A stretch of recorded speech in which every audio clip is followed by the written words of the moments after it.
तो कैसे हैं आप सब। मैं आपका स्वागत करता हूं अपने YouTube चैनल इंदौर की पाठशाला पर। जी हां, आपका अपना YouTube चैनल।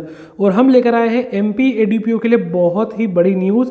जी हां, MPPSC ने ADPO की फाइनल आंसर की अंतिम उत्तर कुंजी जो है वो घोषित कर दी है। जी हाँ दोस्तों, आप सही सुन रहे हैं, जिसका आपको इंतज़ार था, जो हमने ऑब्जेक्शंस लगाए थे, जो आपने आपत्ति ली थी।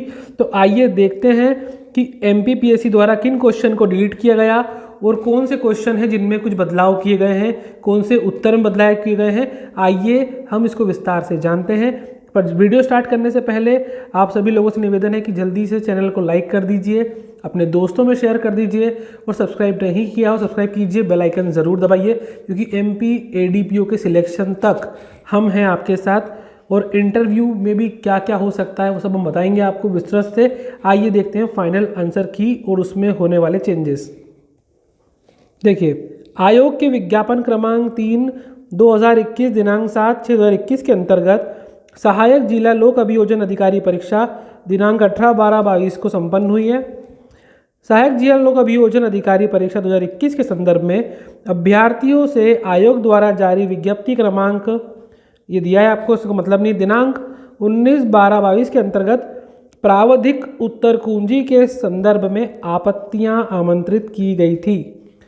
जो हमने आपत्तियां दी उस पर विशेषज्ञों की सहमति और समिति ने जांच की और अंतिम उत्तर कुंजी जो है वो जारी कर दी है। दोस्तों ध्यान रखना है आपको, इसी अंतिम उत्तर कुंजी के आधार पे परीक्षा का परिणाम घोषित किया जाएगा। यहाँ पर देखते हैं, इस अंतिम उत्तर कुंजी पर अभ्यर्थियों की किसी प्रकार के अभ्यावेदन अब स्वीकार नहीं किए जाएंगे। मतलब मैंने आपको पहले बताया था, अब आप कोई भी ऑब्जेक्शन वगैरह फाइल नहीं कर सकते हैं।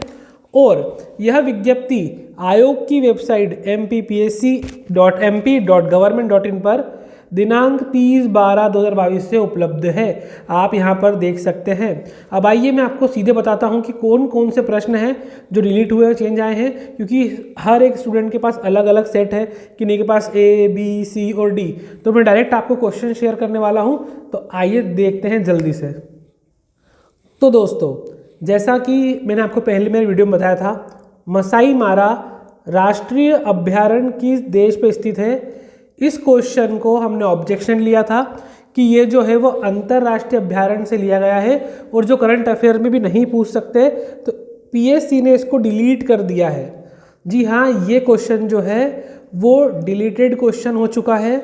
इसका मतलब ये कि अगर आपने इसमें कोई गलत भी क्वेश्चन आंसर टिक किया होगा तो आपके मार्क्स अब नहीं कटने वाले हैं, उल्टा आपको बोनस अंक भी मिल सकते हैं इसके पहले जब प्रावधिक कुंजी आई थी उसमें PSC का आंसर था केनिया, मसाई मारा राष्ट्रीय अभयारण्य केनिया में है। जो अभी फाइनल उत्तर कुंजी आई है उसके अनुसार इस प्रश्न को डिलीट कर दिया गया है PSC की तरफ से। तो ये बहुत सारे हमारे अधिवक्ता दोस्तों के लिए एक अच्छी खबर हो सकती है, जो उनके चयन में बहुत इंपॉर्टेंट रोल प्ले कर सकती है। आइए देखते हैं कौन सा दूसरा प्रश्न है जो PSC ने डिलीट कर दिया है। एक क्वेश्चन आपके सामने माइक्रो ब्लॉगिंग प्लेटफॉर्म का एक उदाहरण है। पहले PSC ने इसका आंसर जो है वो D ट्विटर दिया था, जिनको उन्होंने अपनी अंतिम उत्तर कुंजी में बदल के A, C और D तीनों ऑप्शन इसके सही आंसर दिए हैं। मतलब अगर आपने फेसबुक लिखा हो तब भी आपका आंसर सही माना जाएगा, आपने इंस्टाग्राम पर गोला लगाया हो तो वो भी सही माना जाएगा, और ट्विटर पे लगाया तो आप पहले सही थे, अभी भी सही रहेंगे। सिर्फ उन विद्यार्थियों ने या हमारे उन अधिवक्ता साथियों ने जिन्होंने B ऑप्शन कोरा टिक किया होगा, बस उन्हीं का आंसर गलत होगा। बाकी फेसबुक, इंस्टाग्राम और ट्विटर जिन भी हमारे अधिवक्ता दोस्तों ने उन पर टिक किया होगा या गोला भरा होगा, उनका उत्तर सही माना जाएगा और उनको जो है 3 मार्क्स प्लस हो जाएंगे। आइए देखते हैं हमारा अगला प्रश्न कौन सा है। अगेन बहुत इंपॉर्टेंट क्वेश्चन, बाण सागर जल विद्युत परियोजना। हमारे चैनल पे हम पहले बता चुके हैं कि इसका आंसर हमारे हिसाब से सोन नदी होना चाहिए था। PSC ने इस प्रश्न को भी डिलीट कर दिया है। जी हाँ, बहुत से डाउट्स गए थे PSC के पास और बहुत सारे लोगों ने इस प्रश्न पे ऑब्जेक्शन भी लिया था, हमने भी लिया था, और उसका परिणाम स्वरूप यह है कि ये प्रश्न भी PSC ने डिलीट कर दिया है। तो इसके भी मार्क्स आपके ऐड हो जाएंगे। हमारे कई दोस्तों को लग रहा था ऐसा कि बाणसागर जल विद्युत परियोजना का टोन्स आंसर हो सकता है, लेकिन कई रिसर्च करने के बाद और हमने भी अपने लेवल पे जानकारी प्राप्त की थी, जहां पर आपको अधिकतर जगह पर बाणसागर जल विद्युत परियोजना का जो आंसर है वो सोन नदी ही मिल रहा था। तो इसलिए पीएससी ने इस प्रश्न को जो है वो डिलीट कर दिया है। आइए देखते हैं और कौन कौन से प्रश्न हैं जो पीएससी ने डिलीट किए हैं।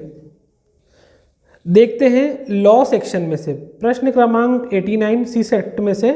आप देखिए, निम्नलिखित में से किस अपराध के किए जाने के संबंध में सीआरपीसी की धारा 39 के अंतर्गत आम जनता का यह कर्तव्य नहीं है कि वह अपने नज़दीकी मजिस्ट्रेट या पुलिस अधिकारी को इसकी सूचना दें।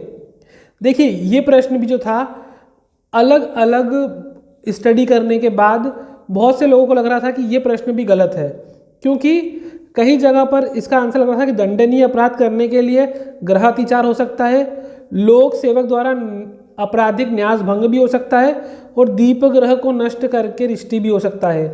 तो सभी लोगों के ऑब्जेक्शन के बाद यह पीएससी ने प्रश्न को डिलीट कर दिया है। जी हाँ, ये प्रश्न भी जो है वो डिलीट हो चुका है, मतलब इसके भी आप सभी को मार्क्स जो है वो ऐड हो जाएंगे, इसके मार्क्स आपके माइनस भी नहीं होने वाले हैं और ये प्रश्न पीएससी की तरफ से हट चुका है, जो आपको अपने इंटरव्यू की तरफ और आगे बढ़ाता है।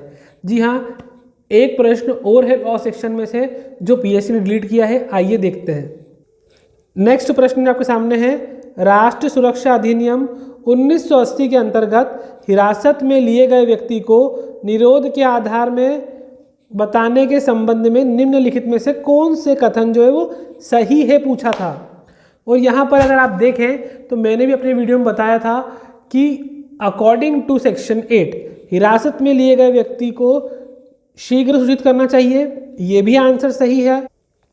हिरासत में लिए गए व्यक्ति को सामान्यतः 5 दिनों के भीतर सूचित करना चाहिए, ये भी आंसर सही था। और हिरासत में लिए गए व्यक्ति को असाधारण परिस्थितियों में 15 दिन के भीतर सूचित करना, ये भी सही था। लेकिन पीएससी की तरफ से जो आंसर आया था इसके पहले वो था ऑप्शन डी, हिरासत में लिए गए व्यक्ति को 30 दिनों के भीतर सूचित करना होगा। तो ये बिल्कुल गलत था, इसलिए पीएससी ने इस प्रश्न को भी डिलीट कर दिया है।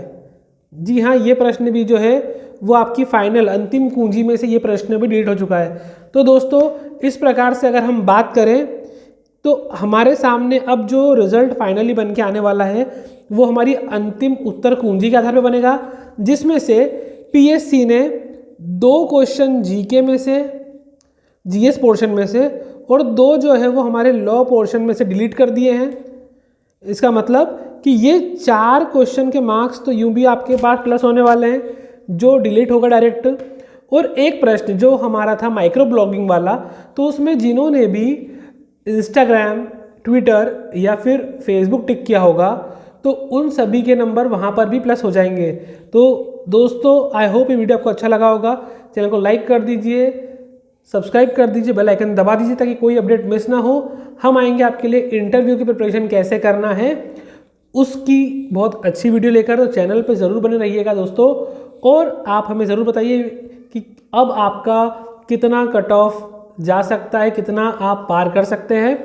और हम कट ऑफ की एक नई वीडियो लेकर आएंगे आपके सामने कल, जो बताने वाली है कि अलग अलग कैटेगरी में जनरल, एसटी, एससी, ओबीसी में कट ऑफ कहाँ कहाँ तक जा सकता है। आई होप वीडियो आपको अच्छा लगा होगा। तो ऑल द वेरी बेस्ट।